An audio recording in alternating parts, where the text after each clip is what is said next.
All right, we're gonna do another example. This time we're gonna work on how do you compute the area of the parallelogram determined by the origin and the points 1, 3, 7, 0, and 8, 3. You can calculate this in a number of ways, but we're going to use the idea of this vectors and the cross product to determine the area.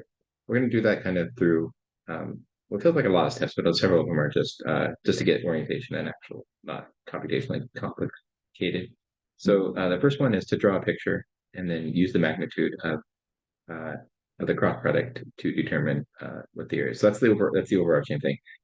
Those are kind of like the two main things that we're going to be thinking about. The sub steps 3, 4 through 5 are really the things that we'll do the computations on. So we're going to create the vectors, then we're going to compute the cross product and then calculate the magnitude of that resulting vector. Now, you may notice that these vectors are all in R2 and they're two-dimensional vectors, and the cross product is supposed to only work for three-dimensional vectors. So that's one thing to kind of keep an eye out or to be thinking about, like how can we do that? Well, we're going to answer that by drawing the picture and kind of extending or thinking about what this might look like. So to draw the picture, I'm going to create a uh, something that you may have seen before. This is a This is my x coordinate. This is my y coordinate. So my I hat would be in this direction. My y hat would, or my j hat would be in that direction. And so 1, 3, we're going to go over here to 1 and then up 3, 3. So there's that point. I'll call this A, B, and C just for simplicity's sake. So there's my point A. My point B is over at 7. So 1, 2, 3, 4, 5, 6, 7. Okay, and that's my point B. I didn't count these out prior, so it just worked out that it worked out excellently. Not saying anything, it looks like I know what I'm doing, but we'll see how that works out. And then my other one is at 8 and 3. So one more over here and then up one more there. So there's my point C. Okay, and then you want to call it D or the origin. Okay, so the parallelogram that we're kind of talking about, if I can kind of sketch it out, is this one right here. And so you can think about it that the area of the parallelogram is just base times height, right? So we know this one is has a length of 7 and a height of 3. So the area of the parallelogram is just the product of those two, right? So area is equal to 7 times 3, which is equal to 21 units square. Square units in this particular case. So that verifies. So we're going to use the cross product to see if that if we obtain the same results, if that makes sense. Okay. So now addressing the cross product issue, right? We have that these are literally just two-dimensional vectors. Well, imagine this is 3 dimensions and the z direction is coming out like my pen is. So so we're looking down on these vectors. So these are vectors in the plane, the xy plane, and we're kind of in this above orbital kind of position. So we're looking down at this.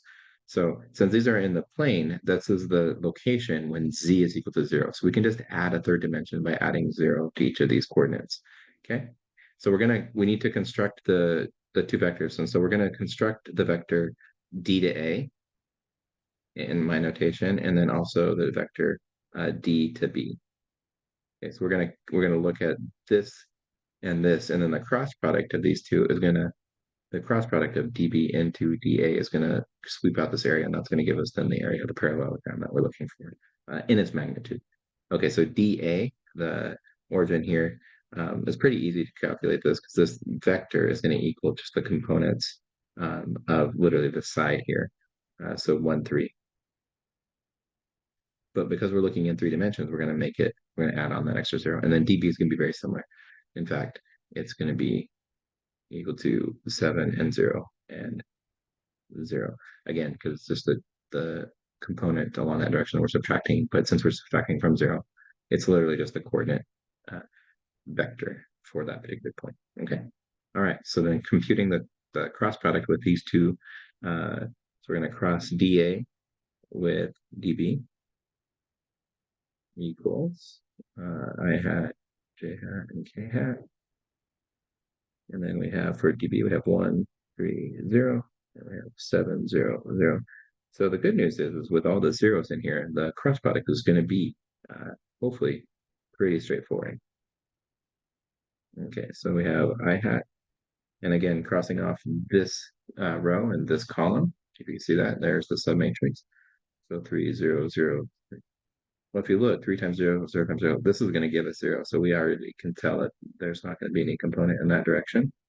Okay, and then the j hat, we're going to cross off these two. And if you look there, these are both 0 as well. So we have 1, 0, 7, 0, 1, 0, 7, 0.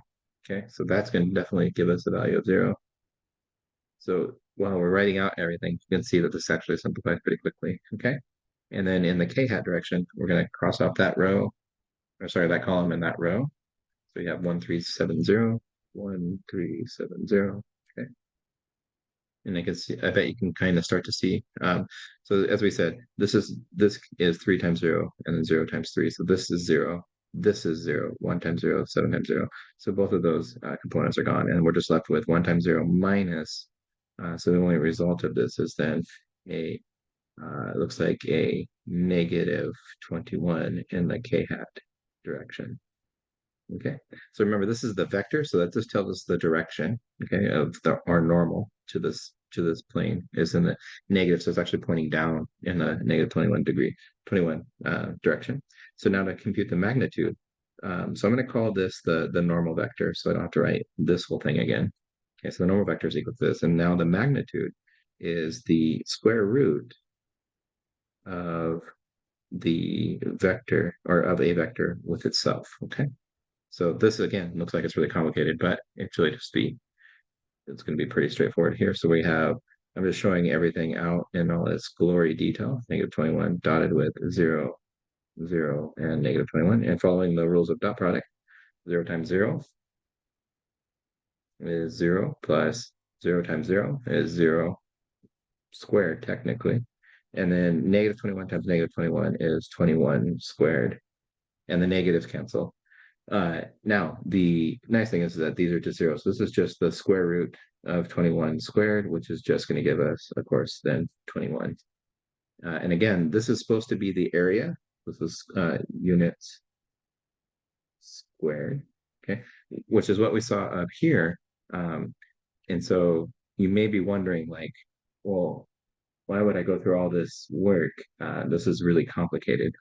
And so for this example, yeah, this process, this approach is way simpler. However, imagine that this was in 3 dimensions and it was at some sort of weird angle, right?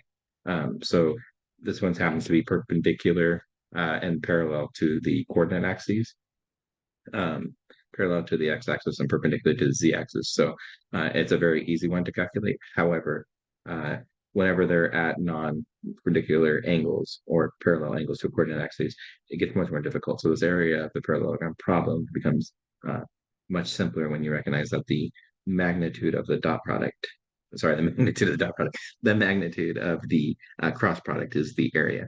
You can also write this as in simplified form if you know the vector between them as the form of the magnitude has a form. So if you look at what did I use? dA cross dB. Okay, this in magnitude, or like in terms of the area, in terms of magnitude, is equal to the magnitude of dA times the magnitude of dB times the sine of the angle between them. Okay. So another way that we could have done this, oh, this is angle, sorry, this is angle theta. And the angle between them happens to be not 90 degrees, it has to be, yeah, 90 degrees. Because they're orthogonal. So this is actually, in this particular case, it just happens, could be simplified. That's a theta. But this theta is 90 degrees or pi over 2, since the plane of the parallelogram is perpendicular to the z-axis, which is um, the normal vector for this particular problem. Okay, I hope that was helpful, and I'll see you on the next video.